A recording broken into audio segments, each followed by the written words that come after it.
You are writing JAM in 2025 and you are afraid that you might not be able to answer all your questions before the 2 hours time that has been allocated to you elapse, then this video is for you. Because in this video today, we are going to talk about how you can manage your time effectively during your JAM exam. So if you are among those set of people, watch this video to the end because all what I'll be dropping in these videos are helpful tips that are not just theory based, but these are practical stuff that you can put into practice and will really help you. If you are coming across my channel for the first time, my name is Basi Ejomba. I'm a 400 level student in the University of Calabar studying medical laboratory science. And in my channel, I help students level up the academic game. So if you love content like this, please don't forget to hit on the red subscribe button so I can continue getting updates anytime I drop videos like this and so that you can also help me grow. And just like I've said, I'm going to show you how you can effectively manage your time when you are writing your exams. This is one of the problems that has been happening to a lot of students. I didn't finish when some people meet and say, "Oh, I didn't finish my questions," and they said I should submit. There's no time left again and stuff like that. That is why in this video I will show you how you can manage your time effectively. So the first one is that you have to understand the exam structure. You know, a lot of people that make this complaint are people that don't actually understand the way the exam structure looks like. You have to understand that as you are going into the exam hall, you are to answer the questions in four subjects of your choice. That is English, which is compulsory, and to answer probably biology, chemistry, and physics, or mathematics, physics, and chemistry, depending on your subject combination at that particular time. So you have to know that each of these subjects comes with 100 questions. It can even be more in English language. You understand? And the speed or the way in which you can answer this question is not something that you have to think too much about, because each of these questions you are just being given 1 minute and 5 seconds.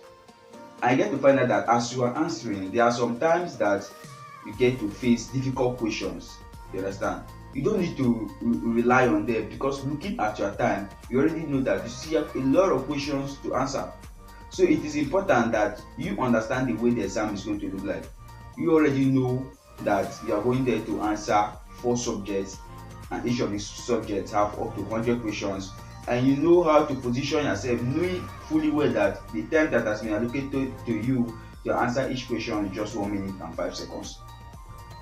So the second one is that you have to create a realistic study schedules. Understand? You have to create a realistic study schedules. Your study schedules at home should be something that is realistic. It's not something that you just fake and say, I just want to study, let me just put it out this way. Understand? It should be something that only you understand because you're the one that understands yourself. So your study schedule should be something that is realistic. Are you a morning reader? Are you an afternoon reader? Are you an evening reader? Not because your friend is a morning reader and probably you are an evening reader, and because your friend says you cannot read in the evening, you have to kill out your evening reading for morning reading.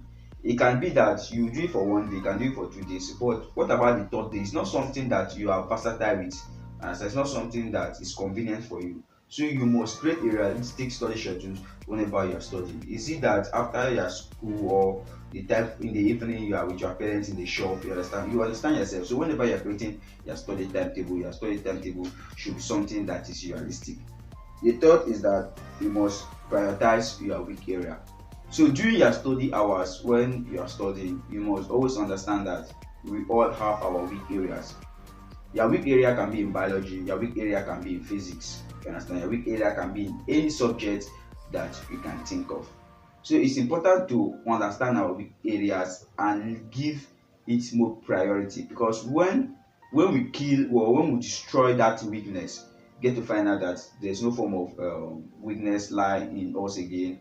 So we will become unstoppable. Understand that particular time, become unstoppable. So it's important that whenever you are reading, you understand your weak area. If it is chemistry that is your weak area, you have to devote more time to chemistry. You have to not just read your chemistry, but you have to read it and understand. You understand? You have to read it and understand so that it will not just be something that you are cramming without understanding. So during your study hours, you must prioritize your weak areas. The fourth is that you have to practice under time condition. That is just what I was talking about. That if you went to the exam and probably you didn't finish your question before your time elapsed. It might be that you didn't practice under time condition. So during your study hours like this, you must practice under time condition. This is when you are studying. Let's say you are trying to answer past questions. It must be that you already have it, since you know the structure, that you're only given 1 minute and 5 seconds to write this exam. It is important that you practice under time condition. You try to see whether, let's say for example, you can say, okay, let's see whether I can answer 40 questions under 15 minutes. Understand? So by doing stuff like this, it's going to keep your brain at alert and time. Understand? Or you can say, okay, let me answer a full practice mode. Let me go into a full practice mode where you can say, okay, let me answer 60 questions or 100 questions in less than 30 minutes. This is depending on your practice mode or how you want to practice. But it's important that when you are practicing, you must practice under time condition. So when you get to the hall, you will not be like a JJC, that's a Johnny Just Come. You understand my point?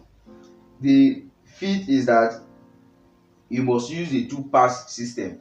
So the two-pass system is something that I recommend a lot to students. The two-pass system is one where probably as you are writing your exams or during your study periods you are trying to practice, you now see a difficult question. It is important and necessary that you don't dwell much on that difficult question. Just skip and go and try answering others.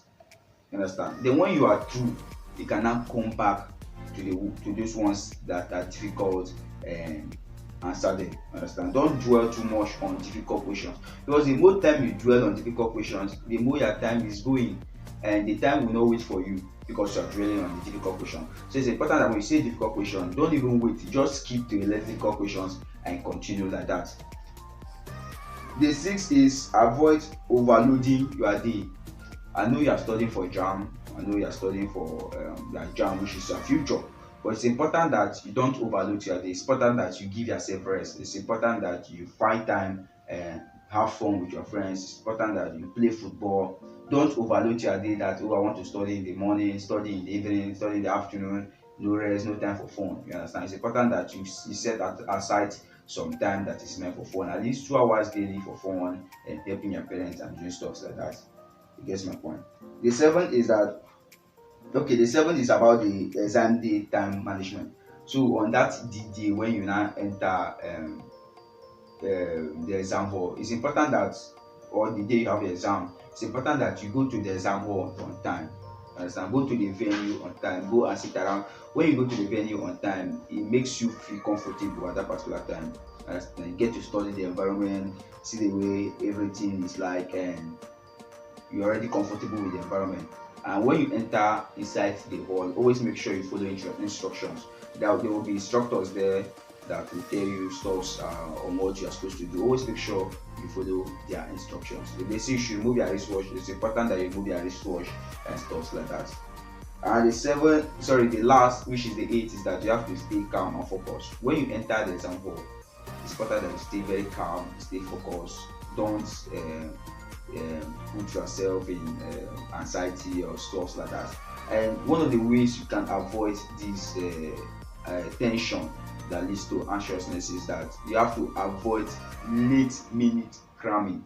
Because when you give yourself, when you start cramming during or 9 minutes cramming, you understand, you have to find out that you become anxious to just answer these questions, because those questions are not there forever in your brain. They are all the questions are stored at the short-term memory.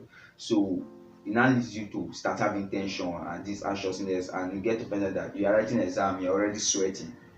You understand my point? So on the day of your exam, you have to stay calm, you have to stay focused, you have to give yourself sleep, you understand? At least 8 hours sleep before the time of your exam. Avoid social media during that period so that you be focused, go and write your exam, come back, and you can do whatever you have been doing. You can do your social media and you can do your stuff like that. So this is just my little tip, or an effective tip towards managing your Jamb exam time effectively. So the first on the list, I says you have to understand the Jamb exam structure. The second, you have to create the realistic study schedules. The third is that you have to prioritize your weak areas. The fourth is that you have to practice under time condition. The fifth is that you have to use the two-pass system. The sixth is avoid overloading your day. The seventh is the exam day time management, which I've given you the tips about your exam day time management, how you can be able to go to your exam day on time and stuff like that. And the eighth, which is the last one, this is that you have to stay calm and focused. If you love this video, please don't forget to hit on the red subscribe button, and also don't forget to share these videos to your friends so that they can come here and get value, and in turn I'll continue to feel motivated to drop videos like this. And always understand that scoring high in Jamb is all about dedication, it's all about practice, and it's all about consistency. Drop it in the comment section your dream Jamb score in 2025. And to also show this video to a larger audience, please don't forget to hit on the like button, because when you hit on the like button, it's going to tell the YouTube algorithm that a lot of people are loving this video, and the algorithm will have no choice than to show this video to a larger audience. And until I see you in my next video, always remember that you're wonderful, always remember that you're unique, and always remember that you're a pace setter. I really love you. Thank you.